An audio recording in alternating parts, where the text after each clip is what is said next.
Hi everyone, it's Kim from Affordably Crafty, here for our Monday series, Affordably Cooking. And today we're going to be making some roasted garlic white bean dip. That is a really affordable recipe that has only a few ingredients. So before we get to that, hi, my name's Kim, and my channel is all about teaching you how to stretch your craft dollar and be affordably crafty. Please like, share, and subscribe. Also follow me on Instagram and join my Facebook group, where I post about all my deals, steals, and freebies I find in my travels in the crafting world. Okay, I'm going to flip this camera around, show you the ingredients we need for this, and talk a little bit about the equipment. Okay, be right back. Okay, these are the ingredients we're going to need for our white bean dip. So you can use either cannellini beans or Great Northern beans. I usually use these. You're going to need two 15-ounce cans, and I get these from Aldi's, and these were 72 cents a piece, so this was $1.44. You're going to need some salt. I prefer kosher salt. So if you look at kosher salt, it's got bigger chunks than table salt. Also doesn't have added iodine. That's my preferred cooking salt. A lemon that we're going to juice. I think this was 69 cents. Some olive oil. I prefer extra virgin olive oil. And we're going to be using 6 tablespoons in this recipe. And I couldn't find a large head of garlic, so I had to get one that was in a 3-pack. So I'm going to use 2, because usually I buy ones that are like bigger, but wasn't able to find that this time. So the 3 heads, I have 1 left for something else, was $1.65 at Aldi. And the olive oil and the salt is from my pantry. Now the other big thing you're going to need for this, you can either use one, if you don't have it, you can use a mortar and pestle. But I will be using my food processor, which the number one things I make in my food processor are dips, generally. And this is a super affordable dip. I'm going to put up here on the screen the total out of pocket for this. Now, I'm not going to count staples like olive oil and salt. We're also going to need some hot water. And if you wanted to, you can totally put herbs in here if you want. I've done rosemary before. I've done a little bit of sage, dill. I just didn't have any herbs on hand, and I'm just trying to, you can change the flavor profile as you feel you want to. You could put hot pepper in here. You could put a bunch of different stuff. You could add pepper. But this is the way I know that my family will eat it. And this is like the base recipe. So this is vegan, vegetarian, something to bring to a potluck. It's one of my favorite things to bring to a potluck. And also it's a lot cheaper than making hummus, because the most expensive thing about hummus is the tahini. Tahini can be kind of pricey, and there's not many competing brands that sell it. So that's how I kind of developed this white bean recipe, since I was going to a lot of potlucks at the time. All right, so the first thing we're going to tackle is the garlic. And now for this recipe, what I'm going to do is I'm going to teach you how to make roasted garlic cloves, and it's going to mellow out the flavor. So you're going, 2 garlic cloves. I mean, two heads of garlic. It's not such a thing, although I do love my garlic. Because the flavor is going to mellow as you roast it. And also these are amazing to roast ahead of time, leave in the fridge, and then slather on some Italian bread. Oh my God. Just this alone, so good. So this is a flavor bomb you can use in a lot of other stuff. So I'm going to show you how to roast these heads of garlic. The first thing we need to do, we need to put our oven to preheat at 400 degrees. We're also going to need to get out some aluminum foil and a cooking pan. Be back in a second. Okay, to get roasted beautiful garlic, the first thing you're going to do is peel off the outer layer of paper here. Like this. Just going to peel off the very outer dry layer. Just go all the way around and peel it off. Very easy. Now, I don't save this for my stock. This just goes in the compost pile. Got any ideas for what to do with paper things on the outside of garlic? Let me know down below. I'm always for stretching items. One little thing right there left. Okay. So now we're going to do that to both of them so they look like this. Oops, I have a stray garlic clove there. And what we're going to do, we're going to cut off 1/4 of the top of this just to expose the garlic cloves. So let me do that and I'll show you in 1 second. That's what this looks like. So I cut off just a very, very small amount. And I have these pieces left. These pieces will go in my stock bag in my freezer. I'll list my playlist for Affordably Cooking below if you want to learn how to make my Scraptastic stock, my Scraptastic veggie soup recipe, or today's, or whatever. Please comment down below and let me know what else you'd like to see me cook. So now we've got that exposed. It's fine that there's green on the inside. We're not gonna roll up in a bowl and die, guys. I'm gonna do the same thing with this, and then I'm gonna get out a piece of aluminum foil, and I'll see you in a second. Okay, so what I've done, since these are small, is I've cut a piece of aluminum foil and then cut that piece in half. And what I'm gonna be putting these into is, these are some of my favorite baking pans. These are designed for a toaster oven. This would be a great project to do in your toaster oven. However, the lighting is really bad down near my toaster oven, so we're gonna use my regular oven. I'll link down below if you guys want to see about those. They also come with a cooling rack and another pan. So it looks like this, and now what we're gonna do, we're gonna drizzle some of that olive oil over it. And honestly, guys, you don't have to measure this. And what I usually do is I make sure that the exposed cloves have some olive oil on it. And then what I'm gonna do is I'm gonna wrap this up like a little present. I'm gonna go like this, and then like this. And the most important part of this is that it's not leaking olive oil out the bottom. Hold on a second. And then I'm gonna fold the sides up, and then I kind of twist this in, and then fold this over.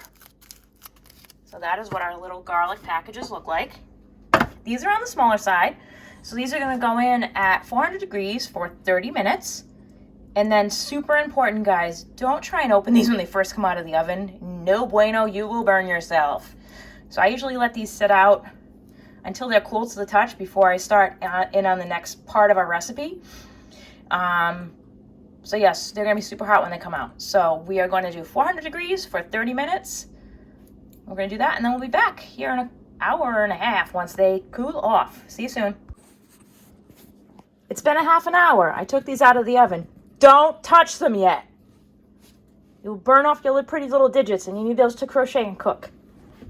Let them sit for a half an hour. They'll get a lot cooler by then. I have it on top of my nice butcher block thing. Oh, by the way, I won this at a raffle several years ago. Love, love, love. One of my favorite things in my kitchen. I did, however, put it on a whatchamacallit, thing that stops it from getting hot. You know what I mean. We're going to leave this alone for half an hour. Okay, see you in a little bit. Okay, so we are going to be getting out our food processor. I have the Black & Decker Quick and Easy. And this is basically the attachment you'll need on your blade thing. And honestly, I would do this in the sink normally, but this is just better for filming. The thing I like about all these beans is they come with a pull tab, so you don't even need to struggle with a, can opener. What we're going to do, we're going to put 1 can of beans at a time in this, just because I have a small one.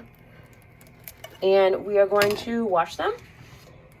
Now that's definitely going to reduce the amount of salt on these. If you can find low salt in these beans, more power to you. And that's pretty well washed. We're going to put this inside the, what's it? Can't think of words. Hold on a second. Okay, we've got our beans in here. What we're going to do now is we're going to open up our packets of roasted garlic. Oh, I can't think today. And now these I did yesterday. So you can totally do these a day ahead and keep them in the fridge.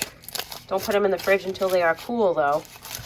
And this is what it looks like when you roast a head of garlic. And what you're going to basically do is squeeze these cloves out. So see, that one came right out. Pop them in the food processor. Now again, if you got one big clove, you would not have to do 2. But if I was going to have folks over for a dinner party, before COVID, I would give each person their own roasted clove of garlic. And I'd have some nice crusty bread. Make it super bougie and fancy, even though it's just roasted garlic. All right, I'm going to keep getting these cloves out. Now, if you have a tricky one, you can use a little tiny, seafood fork. Or you can poke around in there with a regular fork. I'm going to get the rest of these cloves out of this one, and then the cloves out of the other one, and I'll be right back. Okay, so now what we're going to take our 3 tablespoons of olive oil. We're going to put that in. And we can always adjust this as needed for the amount of oil that we put in. Now I'm going to grab the lemon out of the fridge. So what I've just done is cut my lemon in half. Now you could sit here and measure this if you wanted to, but I'm not going to do that. So I'm going to do now is I am going to take the lemon and I am going to use a fork to get out the lemon juice. So let me show you how to do that. Hold on.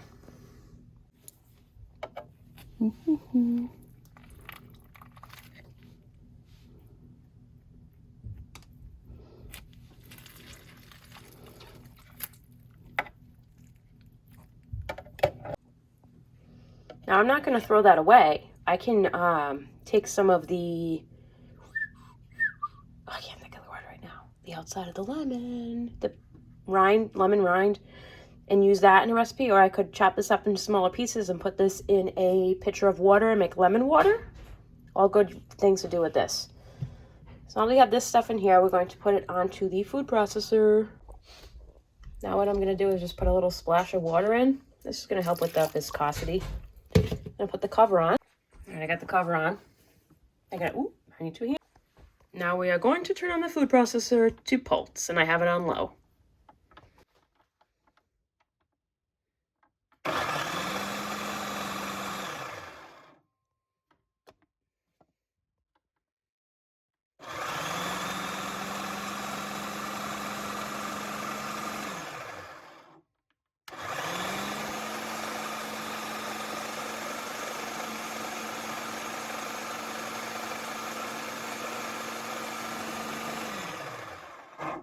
Now what we're going to do is open this and make sure there's nothing stuck on the sides, and I'm going to scrape it down. Now I'm going to give this a taste.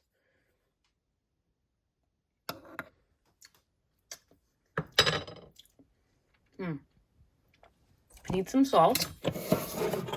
Oops, what did I just put in there? Oh no, nothing. That's just a hole. Some salt.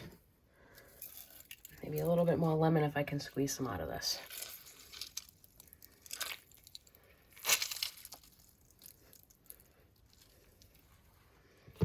All right, let's see how that tastes now. Hanging tight. All right, we're gonna give that another taste. It's looking creamy now. It's really good. So good. Hold on, I'm gonna turn this around. Hey everyone, so that's basically how you make the roasted garlic white bean dip. And I don't know what's in my hair, it's white. This is at the point where you would add seasoning if you wanted to. I've added everything bagel seasoning to this, and it's pretty good. I've added Greek seasoning, Italian seasoning separately. I get a lot of my spices from Penzeys, and I try little tiny let me show you what I mean. So I get a lot of my seasonings from Penzeys. This is how you spell Penzeys, if anybody's interested. Penzeys spices. They're online at penzeys.com. I like to get the little tiny sizes like this and try stuff. So you can literally put whatever your heart desires in there. You can make it spicy, whatever. So I'm just going to give you a beauty shot of what this looks like all done. Please like, share, and subscribe so your friends can learn how to be affordably crafty and cooking too. Have a creative day, everyone. Bye-bye.